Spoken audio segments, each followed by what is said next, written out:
And now we revisit the tale of Nate from Renegade Media Group. What happened to him? Where did he go? Were his previous mob ties too much for him to handle? That's what I imagine it would be. Or did Nick's cat finally get tired of begging for food and eat everyone in the house? Oh yeah, That probably would have happened. that's more likely than the mob ties story, because Vega is a hungry boy. Vega, Come here. Like, you're talking shit about me. Hell no. I'm not coming to you. Come here. Come here, I'll chunky give you butt. food. I'll give you something to eat. I'm gonna give you something good to eat. Lied to him. Aw, he'll hop up here He eventually. doesn't believe me. Yeah. It's like, if you're gonna give me food, then why are you still sitting Look down? on her. Oh gosh. So we did part 1 of this without you, Kate. Sorry about that. But basically, the title's a little bit clickbait because of all the YouTubers that he talked about, really only one has gone missing. Like, literally. It was like a cave exploring YouTuber, like an outdoorsy cave exploring YouTuber.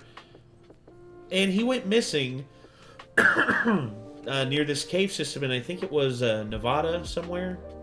And yeah, he to this day has never been found. It's been almost 10 years. There's like people that still go out there looking for him sometimes. Oh yeah, they found his cell phone, and it was near the entrance of this old mine shaft, but they can't decide like what happened to him.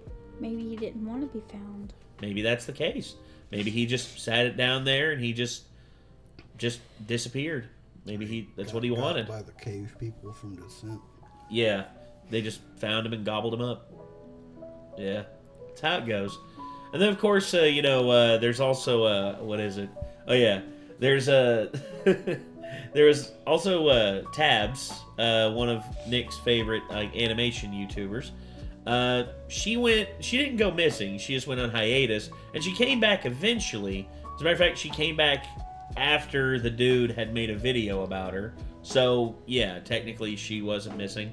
And there were several others that he mentioned that it was just people who just got sick of being, YouTubers or wanted to move on in their life, and they just went on and did something else.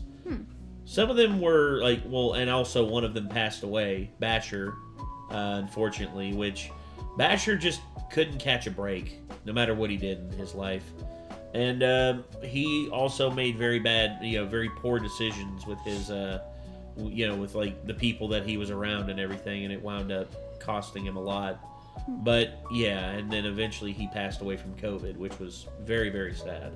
Also, if you apparently quit YouTube, then people will start rumors that you've died at some point. That's another thing too. It's just because people can't help but do that. Hell, I can't wait for people to start making rumors about me that I died, and then I show up on I'm literally in a video the exact same day. I'm just be like, oh shit, I died? Huh. That's cool. And then all of a sudden I get a call from the IRS and just be like, yes, we saw a video online that said that you were dead. Is this true? And I'll be like, yes, Absolutely. 100%. Don't come for money from me ever again. Can I not pay my taxes anymore? I'm sorry, but taxation after death is still a thing, especially on earnings for the estate. So, yeah, I'm just like, God dang it, even in death you can't escape taxes. Nope. Go figure. So We're here for the sole purpose of earning government money. Exactly, because, it's not enough that, you pay taxes already on, goods that you buy. Oh, and not only this, but someone brought up an interesting point about taxation. Say, I win the lottery. The government takes 40% of that, just straight up. Say we win the $615 million, I think it's Powerball that's $615 million right now. There's a cash option for $380 million. That's more. That's still 60% of the money, and that's good. Now, say I wanted to gift that money that has already been taxed by the federal government, and I wanted to gift $1 million to you. Do you know what I have to do in order to gift that $1 million to you? Take the other 40% of it out and give it to the government again. Exactly. I have to pay more taxes on that to give you an even million. So I would have to pay something like $1.3 million, and then then 300,000 of that the government would take. When it's already been taxed when I want it. You see, that's the insanity of taxation of that method. It makes no sense. It's just, ugh. I mean, if it's my money and it's already been taxed, I should be able to give and gift that to people around me, because it's not income, it's winnings. That should be winnings that you are able to divvy up however you please, and the government's already taken their bite out of it. What's the problem with me giving $1 million to a family member of mine after I've already given up over 40%, like 40% of it? It makes no sense. It doesn't. Now, this is a big hypothetical, and I'm just ranting here, but stuff like that drives me crazy. Anyway, what were we talking about? Oh yeah, YouTubers that went missing. So yeah, missing YouTubers that were never found, part 2. Oh boy, here we go. I already know one of these in here, and I'm still sad about it. Every year, new people become YouTubers, Hey, Speed. while a handful of YouTubers also leave the boy in a platform. band. Most of the time, they would explain why they're leaving, but sometimes they leave without an explanation. Some people leave the Fuck you, platform Grade. to focus on their mental health, while some YouTubers get their lives threatened and disappear for good. So in today's video, I will be talking about missing YouTubers that were never found. Andre. Welcome back to another video, and thank you so much for 112,000 subscribers. In every video, I'm gonna thank you guys because, dude, this is a dream come true, and I can't believe we're still growing this fast. Like, dude, 10-year-old me would be very proud on how far we came. And in case you missed a tough collab, make sure to watch that video after this video. And in this video, we will be talking about missing YouTubers, which is a part 2 video to the first video I've ever made, and that video did extremely well, so that is very awesome. So why not make a part 2? And for the record, the YouTubers that I will be talking about for this video are simply missing from YouTube, and they do not have a missing person report case. These YouTubers are missing from YouTube, and it is a shame and kinda disrespectful how people just assume and jump to the conclusion that these YouTubers simply passed away, which just because you don't post on YouTube anymore doesn't mean you're dead, because all these YouTubers, they're Basically most what we were likely saying in the intro. Yeah. Yeah. Also, mustache is coming in pretty nice, kid. It's like if you get off of YouTube, everybody's going to be like, they're dead. Yeah. Also, just a hint. If you want to like help your mustache grow in a little bit more, you know, shave it a few times. That tends to help me. I tried that, it never worked. Really? Yeah. It worked wonders for I had to me. wait eons and eons for my facial hair to finally grow on its own. I had to hear my dad talk shit to me the whole time. He's just like, I gotta tell you, son, you ain't got much of a mustache or a beard. They look like railroad cross ties. They're like so far apart. I'm like, shut up. Now my beard's bigger than his, and I'm just like, what you guys say now, Dad? He's just like, well, your cross ties are a lot longer now, but I'm just, damn it. a break from YouTube or simply just quit without announcing it. So we shouldn't say that these YouTubers passed away, because like it's kind of disrespectful, and they're most likely still alive. They're not dead. But other than that, thank you for all the crazy support recently, and follow me on all my social medias if you guys want. And let's get straight into this video. The chunky lad. Boy in a Band. Dave from Boy in a Band was a YouTuber and songwriter. Hi, Dave. He even helped big YouTubers on writing songs such as iDubbbz, Jaden Animations, The Odd Ones Out, and even PewDiePie. Dave has been inactive without a trace for almost 3 years now, and recently he has fallen into controversy, which I will briefly mention. Long story short, when he was 23, he was in a relationship with a 16-year-old girl and would date young gullible fans. Yes, the age gap is really weird and illegal in the US, but keep in mind that Dave is from the UK and the age of consent over there is 16. Yes. I'm not defending Dave, it's just the facts. Although the relationship was technically legal, it is still extremely weird, and I will never condone an age gap that big when one of them is under the age 18. People also say that there's an unwritten internet rule saying that if you have a big online presence, you should date anyone 18 and over, even though where you're from the age of consent may be lower, but if you're a YouTuber, for example, you should date 18 plus people. Actually, now the rule, well, that rule is, I guess there's a point to it, but there's also, they don't even have to be, they're like much older than 18. Like, they could be the same age as you, and there will people be say, oh, it's still wrong because you're using your position to like date them and something like that. It's like, what? No, that's not how that works. Jesus. I didn't make this rule up. People just find under 18 relationships weird when one of the partners is over the age of 18. If you don't want to be creeped out, don't look up the age of consent in Europe. If you really don't want to be creeped out, don't look it up in South America. And if you want any hope of, humanity, don't look up what it is in Mexico. Do not. I repeat, do not. Jesus. Save your freaking, save your mind from just, going off the deep end of just well, it's too late to burn down an entire an entire place because of just how disgusting that is. Ugh. But Chad and I had a whole conversation about this. Once someone is considered an adult, they're over the age of consent, are they not at fault for, their decisions as an adult? Or do you think that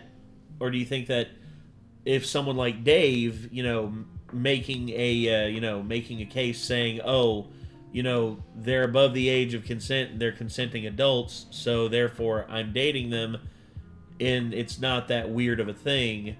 It's just a whole thing where I just don't.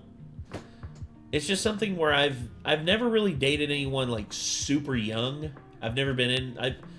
I guess the whole thing is I've never dated someone who's super super young. The biggest gap I think is 5 years, but I was actually no, I take that back. It was 7 years because I was 22 and she was 29. I actually dated a woman who was 7 years older than me, and I don't know if would y'all consider that creepy?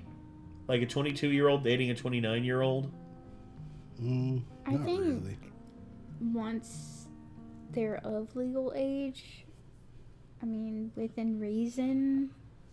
Yeah. I think that,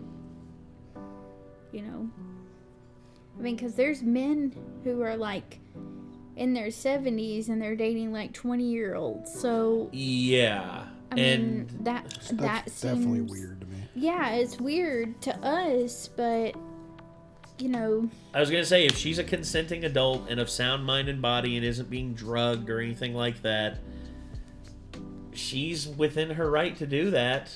I mean, because she's a consenting adult. I mean, it's like Leonardo DiCaprio. The whole thing, the whole joke of just he only dates women from the ages of 18 to 25, and it's I mean, he's Leonardo DiCaprio, and there's a lot of women out there who find him attractive and would most definitely want to be in a relationship with him. And I mean, if that person is 18 to 25 and, he wants to be in a relationship with them, I mean, I can't really think of most women out there who would say no to being in a relationship with Leonardo DiCaprio. I mean, I don't know. I've always just gone by the rule for myself of half your age plus 7. Yeah. Yeah. I can see that rule working a lot more often than not. It's a good litmus test for you have to gauge it. But me, I don't know. There's a whole bevy of just people out there who can make these for me, I just think that a 19-year-old kid dating a 17-year-old, and people call that the R word. I can't really say it on here because of certain limitations. But yeah, they call it that, and it's that's not really what that is. It's There are plenty of people who start dating when they're teenagers, and then one of them turns 18 before the other one. yes. That doesn't automatically make the relationship weird. No, but yeah. Anyway, well, sorry. No, enough on uncomfortable. What's weird is dudes that are like in their 20s going for chicks that are still in their like mid-teens. That's a bit much. Or lower. At that point, you're being a fucking creeper. Yeah, that's a bit much. Anyway, enough talking about a controversial topic. Let's get back to watching a video about a controversial topic. Even though it's legal in some places, people just find it really weird. Dave would also date fans back in the day, which it is incredibly weird and disgusting, and I feel like if you use your clout to get girls, that is just disgusting, especially if you have a very young audience. Like, dude, people nowadays look up to YouTubers like if they were gods, and those fans would literally do anything to get the attention from said YouTuber, and when a fan develops a parasocial relationship and is given an opportunity to date said YouTuber, that is just very unhealthy and extremely weird. On Reddit, someone made an anonymous letter stating the weird age gap and accusing Dave for many years of abuse.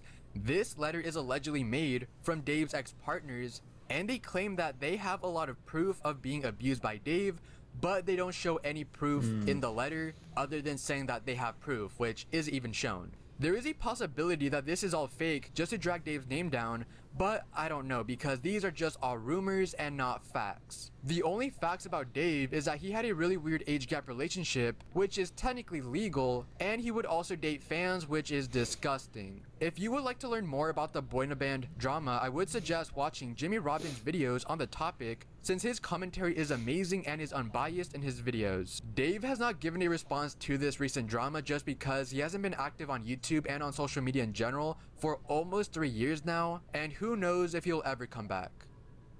Andre Turbia. Andre Turbia is a YouTube commentator and animator. Unlike the Odd Ones Out, for example, Andre isn't making animations about his life stories, but instead talks about trending topics, such as a normal commentator would talk about, but instead of making normal commentary videos, Andre would animate it, which is a cool and unique twist that makes him stand out a lot. He has gained over 2.8 million subscribers, and his last video was posted on March 20th, 2022. What are you doing, Mr. Kitty? He's tapping my knee. It's like, what do you move it? He's just like, Yeah. He's like, stop it. Stop moving. what are you doing? Yeah, and it's hilarious that Andre Turbia's last video, Why YouTubers Are Leaving YouTube. And he made that video just over a year ago. And I'm sad because I'm actually a fan of Andre. Dude, I bought his YouTubes. I have his YouTubes back there. And I actually liked his videos a lot, and I'm sad that he's not creating anymore. You're hearing a dog snoring in the background as well. A snoring pupper who is also looks like he's in the midst of a dream because his ears are just like going all over the place. And then you have Chunky Kitty here tapping Kate's knee, just being like, "Is that food? I'm gonna eat that." Yeah. He's like, there's something under this blanket and I don't know what it is. Is it food? Because I wants it. Oh, God. Anyway, sorry. Back to this. It's only been 8 months since he last posted, and I'm aware that animations take a very long time to make, and sometimes can take months to make an animation. Yeah. But I feel like he hinted that he was going to leave YouTube or at least take a break in his last video. His last video was called Why YouTubers Are Leaving YouTube, Yes. which is pretty ironic since this is his last video. In the video, he would say that pursuing YouTube doesn't need to be the ultimate goal in life, and that there's fulfillment in taking it slow and putting other priorities ahead. Also, he talked about a lot of his videos were getting demonetized because they were talking about very, like, hot button topics. And now, since they've, like, walked back a lot of the stuff for, like, the YouTube policies and people's channels aren't getting struck with demonetizations as much, I'm hoping that if Andre does come back, that he'll see that, yeah, he doesn't have to worry about being demonetized as often. Mm-hmm. That's my hope, anyway. Because his animation style and just his animations as a whole are all, like, just, to me, some of my favorites out there. He would also say that as far that he's concerned, at this point of his life, he finds it somewhat refreshing to no longer look at YouTube as the end-all be-all, rather as one of the supporting pillars of a much more complex structure. This sounds like he wants to distance himself from YouTube for a little bit and focus on his life outside of YouTube, which is awesome. Because every YouTuber has the right to take a break from YouTube or even quit YouTube. It also seems that Andre deleted his Instagram account permanently, since on his YouTube About page it has an Instagram linked, but when you click on the link, it takes you to another account that isn't him. It seems that someone else stole Andre's username after he deleted his account, so that's why the link takes you to a fake Instagram account. On Twitter, Andre also deleted all of his tweets, but he still has his Twitter account up. I believe that Andre is simply taking a break from YouTube, and I hope that someday Andre would come back to YouTube, but only if he wants to, of course, because we can't force a creator to do something that he no longer wants to do. True. Boxy Babe, aka Katie Wayne, was I some mentioned her in the 16-year-old previous in video. 2009, making videos on YouTube. Her videos were made for her online friends, and in the video, she would just say hi to them. She had the early 2000s emo roar lol XD aesthetic, which was popular at the time. And all the way from the start of her YouTube career, she would be playing a quirky character. Yes, from the start, she was playing a character and wasn't actually like that in person. A few months after Katie posted her videos, random strangers would randomly run into these videos and would later share them to the B forum on 4chan, and the video would be embedded to a You Rage, You Lose thread. These people shared the Boxy video to mock her cringy quirkiness all over 4chan, but some people actually liked Boxy. In fact, it was almost a 50-50 split. Half of the people hated Boxy while the other users called her the Queen of B. Boxy was basically the first ever e-girl and the first one to have Sims, since she would get many comments such as, "I'm 23 and I would marry her anytime," "I would divorce my beautiful 26-year-old wife if I could marry Boxy," and "I need to find me a Boxy." She was only 16 at the time. Boxy would then make a third video called For Everyone from Boxy, where she would address the whole 4chan thing and debunk rumors about her, debunking the claims that she was on drugs or have ADHD. The Boxy haters got fed up with seeing Boxy's face all over 4chan, so they decided to dox her. Okay, I'm gonna have to censor a little bit of that because he left some words in there that weren't very nice. Yep. YouTube doesn't like that word. Boxy haters got fed up with seeing Boxy's face all over 4chan, so they decided to dox her. And they call this mission Operation Valkyrie. It's 4chan. Wow. What do you expect? The dox wasn't successful and took many tries from 4chan, only finding out that she was from San Diego, California, and her first and last name. But later on, her channel would get hacked, and the hackers privated all 3 videos and would post a video called Dear Boxy.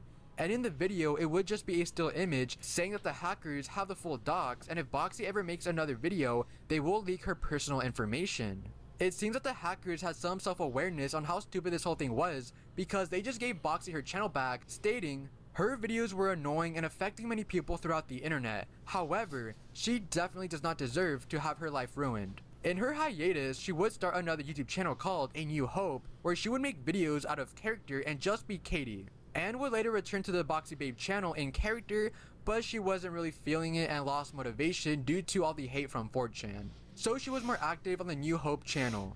Her last ever YouTube video was posted on the New Hope channel, and the video was called What It's Like to Be a YouTuber, and posted a video on June 4th, 2017, where she explains that she never really wanted to become a YouTuber and the thing just kinda happened. That was the last time the internet would see Boxy, but in 2017 to 2019, she would become a voice actor in shows and video games, but hasn't really done any voice work recently.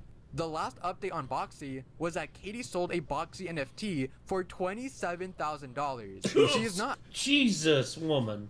active on social media, but she's most likely doing well for herself, and I hope the best for Boxy. D'Angelo Wallace. D'Angelo Wallace is an American YouTuber commentator known for his videos of controversial YouTubers and internet personalities. His most viewed video was an exposed video to Shane Dawson, which was later deleted by D'Angelo, but re-uploads do exist. D'Angelo has 2 YouTube channels by the same name, just spelled out differently. His main channel last upload was on January 31st, 2021, which is almost 2 years ago. And on his second channel, D'Angelo would post his last video 6 months ago on June 19th, 2022, and it was called Things Got Pretty Bad, where he would explain his absence on YouTube and why he hasn't posted in over a year since his last upload. He said that he has plans on making more videos in 2022, but hasn't uploaded any other videos, and the year's about to end anyways. So maybe in 2023 he may return, but only if he wants to. But he also said that the reason why he hasn't uploaded in a very long time was because his anxiety peaked and was depressed, getting very, very dark thoughts. He said that he hasn't attempted anything bad, and he knows that he won't, but he still gets those thoughts and doesn't know why. He has been seeking help, and it is sad how people just jump into conclusions saying that he passed away, which is just a rumor and is most likely not true. And I'm pretty sure and hope that he is okay, but it's just very disrespectful how people assume that somebody passed away because of their mental health and their absence on YouTube. And in the video, like I said, he does want to come back to YouTube, and he said that he was going to make more videos in 2022, but he didn't. So maybe in 2023 he might return, but that's only if he wants to, and I just hope the best for D'Angelo. Yeah, maybe. I kind of identify a little bit with him because my anxiety is kind of the reason I haven't streamed in forever. Yeah. It just makes it difficult to get the motivation to jump on to do stuff like that. I haven't streamed. Well, dude, the last stream that we ever did was well over a year ago. It was the I streamed from the concert from the midnight. I did the little bit of a live stream of that, and it was. I thought Ragnarok came out so soon, and you played Ragnarok on stream. I think I did that on the game. Oh no, I recorded that and then I posted it on. Okay. Actually, no, I did stream on the gaming channel, just that. But again, like on the main channel where we have like most of our audience. I mean, we're closing in on 10,000 subs on the gaming channel, and I'm excited about that. Nice. But yeah, anyway. Exploding TNT. Exploding TNT is a YouTuber that does Minecraft content focusing on skits and what-if type Minecraft videos. On January 26, 2020, TNT would make a video called Bye For Now, where he explains that he needs to take a break from YouTube since he's been making the same type of videos for almost 8 years now and wanted a break so he can prevent from being burned out.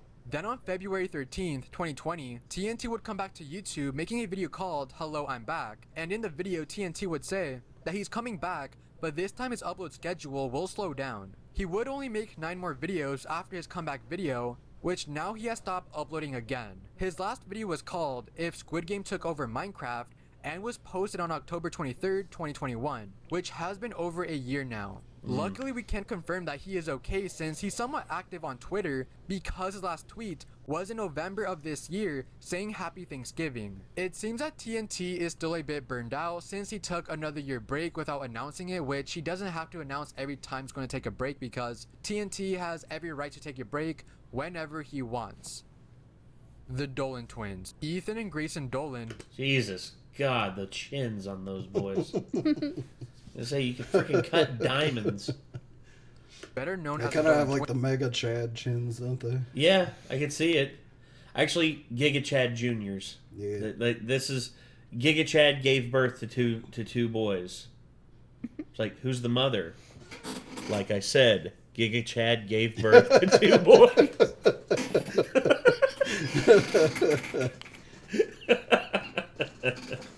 Twins were popular influencers that blew up during the Vine days. They have a YouTube channel with over 10 million subscribers. Jesus. And on December 10th of 2020, they would make a video called We Need to Talk, where they talked about how they don't know what to do with their content and felt disconnected with their audience. After the We Need to Talk video, the Dolan Twins would make 4 more last videos, and on December 29th, 2020, they would make their last video on the Dolan Twins channel. They did have a podcast called Deeper with the Dolan Twins, which they were active on after leaving their main channel, but would post their last podcast episode on May 13th, 2021.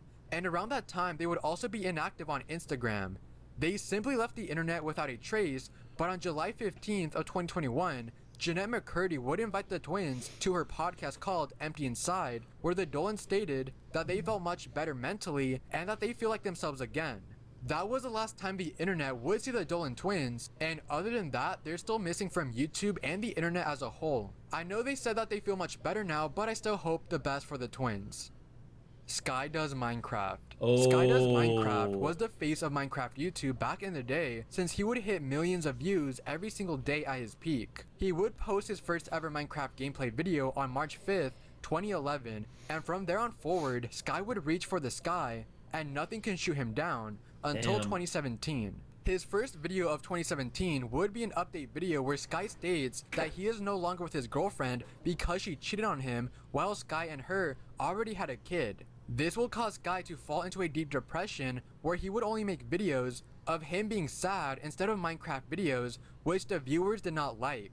They're subscribed for Minecraft content, not for a man to be sad all the time. Sky would get back together with his ex again earlier that year, but it turns out that Elisa, the girlfriend, cheated on Sky again, but this time with 7 other people. Sky would leave. Jesus wept, man.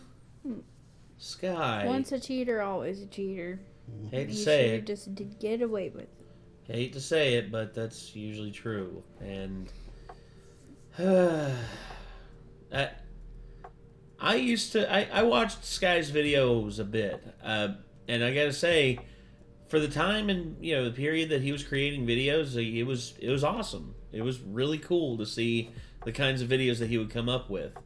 But I hate to say it, but real life priorities take precedence, and your relationships and stuff like that. You have to make sure that that's all good before trying to move on to do something else. And yeah, I'm not gonna say oh, dude should have just broke up with her right then and there. It's like, yeah, maybe he should have, but he didn't. And unfortunately, it came back to bite him in the ass. Well, they broke up and then they got back together. Well, they did. But what I'm saying is like dumped her and stayed away from her completely, moved on. But instead, he didn't. It's hard to didn't. do that with a kid, though. Yeah, I guess he was trying to make it work for the kid. Yeah. And you see, my dad and my mom explained it to me. They tried to get back together 3 times in order to try and make it work until me and me and my sister. But I remembered the 3rd time they tried to get back together, all they did was fight. All they did was just argue, fight, bicker, and just butt heads over the most infinitesimal stuff. Mm-hmm. And it basically got to the point where I was about 15 when the last time they tried, and I basically just told, I was like, look, I don't like this. I'm sad that you all aren't together anymore, but I don't like seeing you yelling at each other. Yeah. And it made me realize that my parents weren't meant to be together anymore. And it's a hard thing to accept. It's a hard thing to accept, and it sucks. It hurts because that's just right now I realize I have known my parents longer divorced and married to other people than I ever knew them when they were together. And that to me is just it's a baffling thing to me. I remember when I realized, I was like, damn, that's crazy to think about. And the fact that my parents got divorced was a big part of the reason why my depression kicked in. There were other factors that played in and stuff that it's taken me a long time to accept what happened, but I might talk about that in another video. But and I just hate it whenever whenever parents feel like they have to do that. They have to stay together for the kid, when in truth them being apart is for the better, not only for the mental health of the kid, but for themselves as well. Mm-hmm. And I think Sky would have been, because Sky is rich enough to where he could basically be a good father for his kid and still do his career.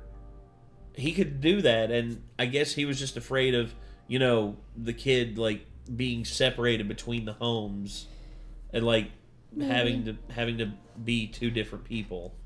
Yeah. That's how I was with my mom and my dad. I could be around my mom and do and say certain things, but then whenever went over to dad's, I had to put on a performance. Basically, I wasn't able to be myself 100%. And then it got to the point where it's oh, I'm more used to how I am over at dad's because I lived over at dad's for a few years. And then when I went over to hang out with mom, it was oh, I have to be the way I used to be. It's It's weird how that works, and it fucked with my head for so long.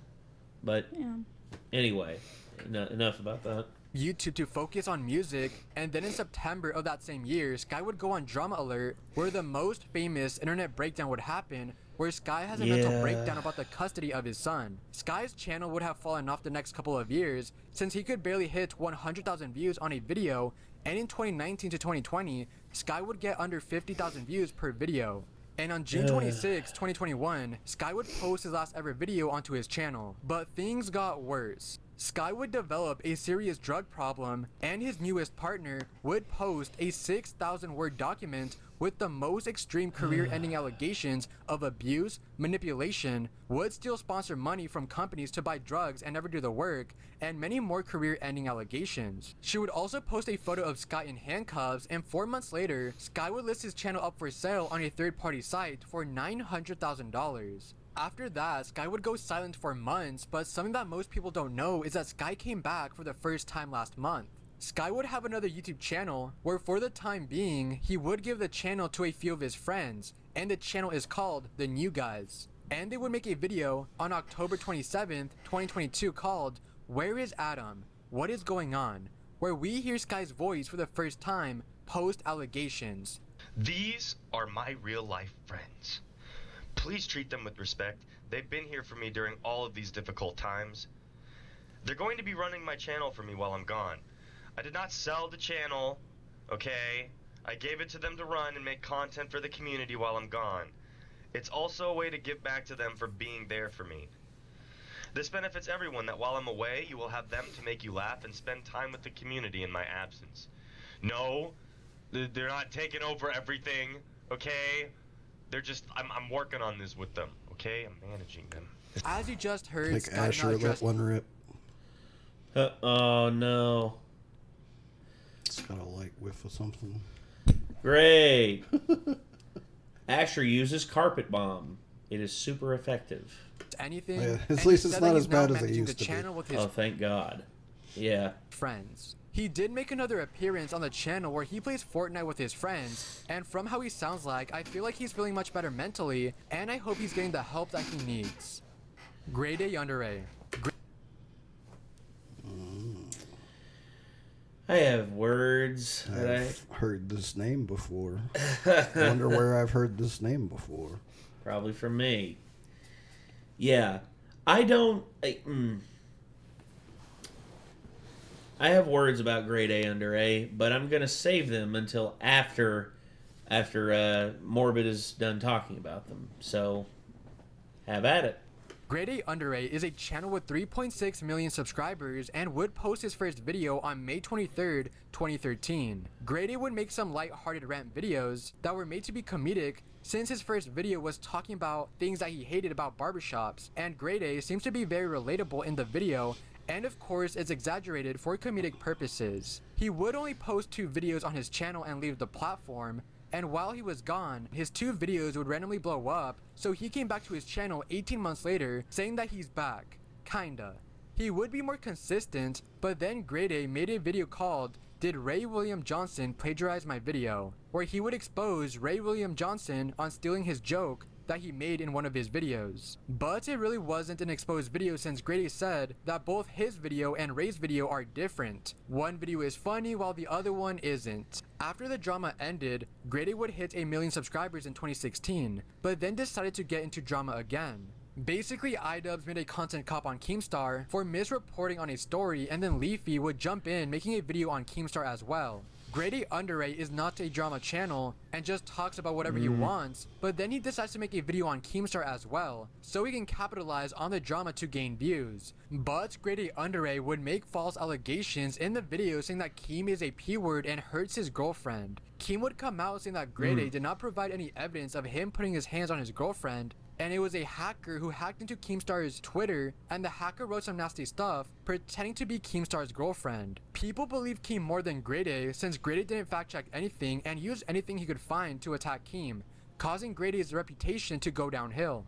Grade A would make more of his normal videos, but he would slow down for a little bit and wasn't being consistent because of health issues. On October 12, 2021, Grady would get into more controversy again for downplaying the pandemic, and there was some misinformation causing some viewers to be outraged. Grade A posted his last video on January 2nd, 2022, and hasn't posted a video since. It's almost been over a year since he last posted, but if you're a fan of Grade A Under A, you should know that he goes on these long hiatuses somewhat often. He'll most likely come back to YouTube, but who knows. Paranormal Lana. Okay. I've moved on from, being 100% mad at Grade A Under A, but I just didn't like the fact that on stream he threatened us and basically said that he was going to do everything he could to get us basically kicked off YouTube.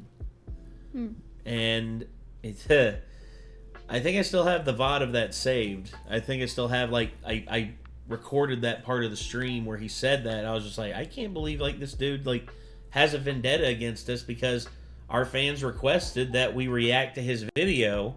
We react to that video. As a matter of fact, we agreed with him that Jinx and CJ is so cool. We're not good reaction channels because they didn't add anything to the video. And because of that, he basically just called us dogs and said that basically we deserve to be put down and that he wanted us to keep the videos up. And I was just and I'm like, nah, we'll delete them because we've always operated under the basis that if someone doesn't like our reaction, while we are within our right under copyright guidelines and everything like that, we don't do this for drama. We don't do this to throw stones at one another. Mm-hmm. I don't. That's not why I got into this. But he basically went on Twitter and tried to start a war with us, and I'm just nope, I'm not feeding into this. I'm being the bigger person, and I'm just gonna let this go. And eventually, it petered out, and then Grade basically went under, and he lost a lot of his devoted fans because of his consistently shit takes on things. Well, consistently shit hot takes, yeah. I mean, he ain't Stephen A. Smith, I'll say that much, because Stephen A. Smith, even though he has a bunch of shit hot takes, he at least is entertaining. And Grade, while I did find some of his videos entertaining at a time, nowadays I'm just they're whatever. I mean, and if you're a fan of Grade A Under A, that's fine. Be a fan of Grade A Under A. But I was a fan, and then he came after us basically unprovoked, and because it's hard to stay a fan for someone who's just blatantly disrespectful towards you. Well, yeah, and threatens to get us kicked off the platform for reacting to fan requests. There's a right and wrong way to go about things. Yeah. I'm still a huge fan of, and he has since actually changed his mind and let us react to his stuff again. But I'm still a huge fan of Joe Cat. Joe Cat. Yeah. And, he asked if we would not react for a little while, so our original ones we took off. But he did it really politely, yeah. Using the dick. Which that's another thing. Whenever Micah comes back over, we still need to finish those. Oh yeah. Yeah, we still have some left to do. Oh yeah, including the DM one, which I know you're excited about. Mm-hmm. Anyway, sorry. Back to this. Dungeon Master. I'm sorry. There's been I've been paused here for an X amount of time, and I just looked back and I realized, oh yeah, cleavage. Mm-hmm. Paranormal Lana is a channel with close to 50,000 subscribers and makes videos similar to mine where she talks about morbid and mysterious topics. Ooh. Her video on the Elisa Lam case helped her channel grow, and she was a fan favorite considering how fast she was growing. She was growing so fast that Rainbot, a pretty big YouTuber, wanted to work with Alana, which Alana was excited about. But then on September 3rd of 2015, she would delete her channel, all of her social medias, and even delete her emails. Why did Alana delete all of her stuff right when she was blowing up? Well, that's because she received a lot of death threats. Right before she deleted everything, she would state on Twitter that she had a stalker and would receive violence death threats. And after that, everything would be deleted, including her emails. And that's all we really know. She is still missing from YouTube, and I doubt she'll ever come back. I know a lot of YouTubers receive harassment, but to be honest, it just comes with the job. Like, Mr. Beast himself gets a lot of hate, and he's Mr. Beast, so nobody is safe when it comes to harassment.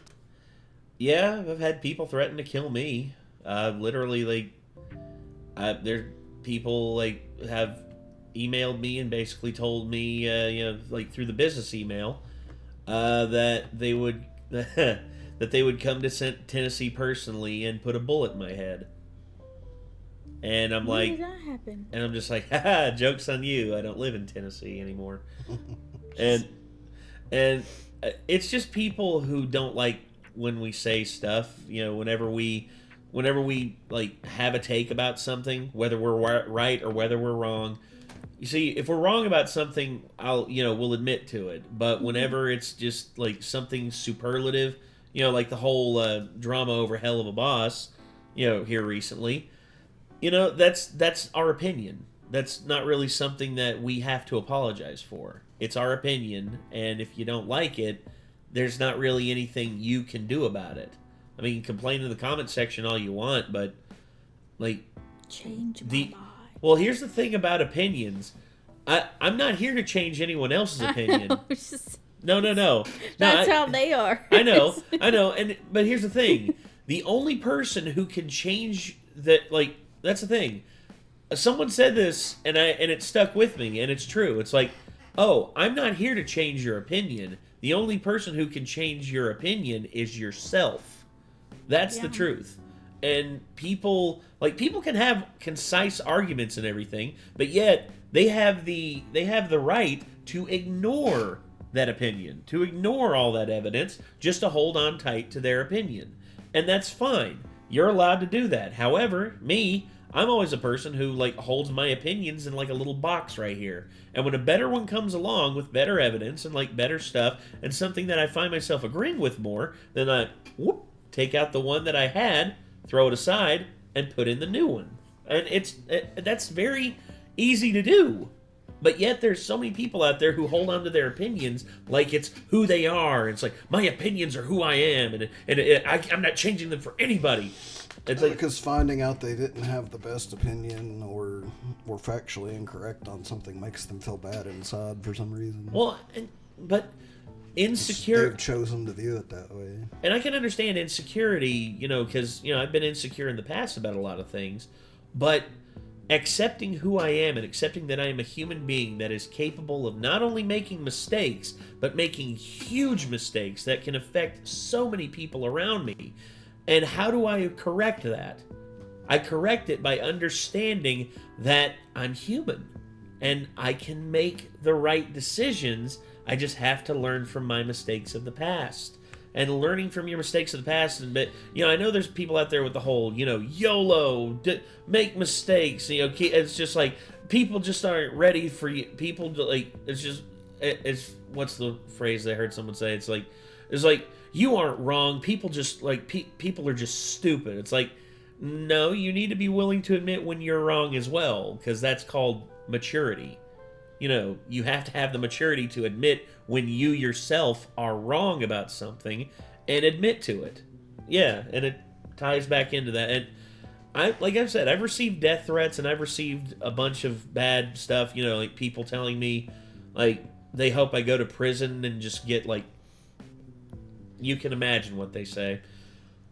And then of course, I just have like every now and again just people saying... Usually people saying stuff like that, I'm just like, cool, I hope you figure out how to be less miserable with your fucking life. Well, yeah, and I just usually whenever I get emails like that, and just like, and into the spam folder you go, never to be seen again.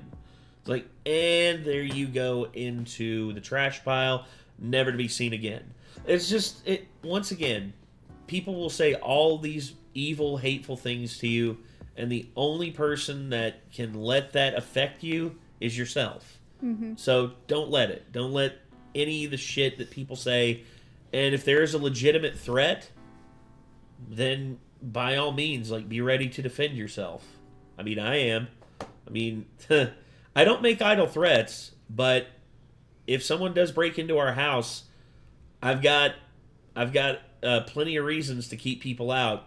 I got 9mm, 12 gauge, and 30/30. Or if you legitimately just want to come fist fight me over our opinions, like... Yeah, same.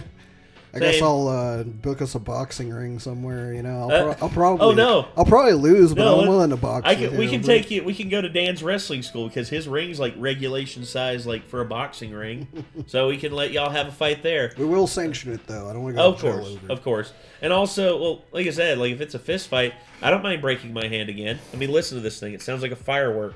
I'm just saying ahead of time, I'll probably lose, but I will fist fight you over my opinions. At least it's my opinion, and I feel something about it to put behind my punches. You know what I mean? Yeah. I was gonna say, listen to this. Crunchy. Crunchy. Oh, it hurts. I think I'm getting arthritis. Anyway. So whatever threats Alunnar received, it just scared her way too much, causing her to delete everything. And like I said, that is all we know, and she hasn't came back. But wherever she is, I hope that she's doing okay for herself. And that is the end of YouTubers I think her name's really cool. found. Oh yeah. Paranormal Anna. That's cool. Yeah, I like that. It was very cool. Part 2, and if you guys like this video, please like and subscribe, and also don't assume that these YouTubers are dead. They're simply not making videos anymore, but I hope they're doing okay for themselves. You shouldn't assume that somebody passed away because they're inactive on YouTube, because that is very disrespectful. But yeah, thank you so much for all the support. 112,000 subscribers is a huge number, and thank you so much. Don't forget to watch the Tough collab if you haven't seen it already, and follow me on all my social medias. But other than that, thank you guys for watching. I'll see you guys on my next video. See you guys. Bye, Morbid. So yeah. Morbid for fun. He's a lot of people have been asking us to watch his stuff here recently, specifically this series. And the last one we did actually got a lot of people talking and just be like, hey, watch the next one. Hey, watch this one. I'm like, okay, fine. We'll watch it. And yeah, so far, I mean, this is yeah, this was good. This very informative and very very much just like on the line of just what is like not going too far with just like saying like, oh, it's like this person might be gone, and instead he approached it from a very like respectful standpoint. And that's a good thing. So I'm leaving a like on this, and I'll also probably leave a comment down here, but I guess y'all will see that. So yeah, this was Missing YouTubers That Were Never Found Part 2. Are there any YouTubers or content creators that you all have followed in the past that aren't active anymore, that you're curious, like what happened to them? Not that I can remember offhand. It's like the one that I always wonder about because he releases stuff like a year or more in between is Crinkles. But as far as I know, he is still going with things. And like another game came out about his Madness Combat series as recently as like a year or two ago. Ah, yeah. But yeah, he just puts like so much time and effort, I guess, into each one of his that he only releases them like every year or so. But I've always been a big fan of him, and he's always disappeared for very long periods of time before the next part comes out. Well, yeah. Honestly, I there's some YouTubers out there that I've followed for a long. I was worried about Scene Anners, like Adam Montoya. I was worried. I was just like, damn, he hasn't posted in like 3 years. I'm wondering how he's doing. Then he posted a video basically saying, I've actually been having a lot of fun with my wife, basically flipping houses, and it's just it's a career that I never thought that I would enjoy, but here I am, and me and Kathy have just been having the time of our lives. It's just like, okay, nice. Cool. And he said, and I plan on coming back and making videos sparingly. I want to play with my friends again. I want to have fun, and it's just a whole thing. And I'm glad that Adam is happy with his life. I mean, I just every now and again I go to his channel and I just marvel at just like 5.4 million subs. And what's his last video? Yeah, Father's Day announcement where he announced like, hey, I'm gonna be a dad. Like, so yeah, congrats, Adam. But yeah, and he hasn't posted since Father's Day last year, so yeah, well, he's on break again. But oh yeah, 5 years ago, and then he posted a video being like, "What happened to Sea Nanners?" Gosh, I miss this. But all right, anyway, I guess that's gonna do it. So once again, if y'all enjoyed and you want to see more from Morbid for Fun, click his name in the title of the video. And until next time, I'm Nate. I'm Kate. I am Nick. And we'll see you in the next one. Bye-bye.